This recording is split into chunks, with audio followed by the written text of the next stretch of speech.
கோவை ஆர்எஸ்புரம் பகுதியில் செயல்பட்டு வரும் பிரபல உணவகமான கோவை பிரியாணி உணவகத்தில் இன்று மதியம் வாடிக்கையாளர்கள் அருந்திய உணவில் பல்லி இருந்த சம்பவம் பரபரப்பை ஏற்படுத்தியுள்ளது. இதனிடையே அங்கு மதிய உணவு உட்கொண்ட 10க்கும் மேற்பட்டோர் அரசு மற்றும் தனியார் மருத்துவமனையில் தாங்களாகவே சிகிச்சைக்கு அனுமதிக்கப்பட்டுள்ளனர். Kovai RS Puram PC layout பகுதியில் கோவையின் பிரபல உணவகமான கோவை பிரியாணி ஹோட்டல் அமைந்துள்ளது. அங்கு மதியம் மற்றும் இரவு நேரங்களில் ஏராளமான வாடிக்கையாளர்கள் வந்து உணவருந்தி செல்கின்றனர். இந்நிலையில் ஈரோடு மாவட்டம் பவானியைச் சேர்ந்த தொழிலதிபர் ஒருவர் தனது நண்பர்களுடன் வந்து இன்று பிற்பகல் அங்கு பிரியாணி உட்கொண்டுள்ளார். அப்பொழுது பிரியாணிக்கான குழம்பு வாங்கிய போது அந்த குழம்பில் இறந்த நிலையில் பல்லி ஒன்று கிடந்ததைக் கண்டு அவர் அதிர்ச்சியடைந்துள்ளார்.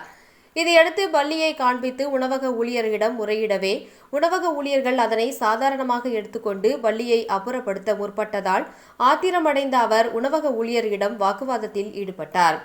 தொடர்ந்து அங்கு வந்த உணவக மேலாளர் இதுகுறித்து ஊழியர்களிடம் விசாரிப்பதாகவும் பிரச்சினை வேண்டாம் எனவும் கேட்டுக்கொண்டார்.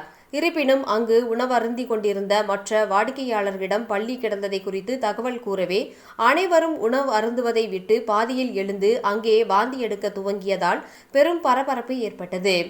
பின்னர் அங்கிருந்தவர்கள் ஒவ்வொருவராக தாங்கள் வந்த வாகனத்திலேயே உடனடியாக அருகிலிருந்த மருத்துவமனைகளுக்கும் அரசு மருத்துவமனைகளுக்கும் சென்று அனுமதி பெற்று சிகிச்சை பெற்று வருகின்றனர். இதனிடையே இந்த சம்பவம் குறித்து உணவு பாதுகாப்பு துறையினர் உரிய விசாரணை நடத்த வேண்டும் என அங்கு உணவு அருந்திய வாடிக்கையாளர்கள் கேட்டுக் கொண்டுள்ளனர்.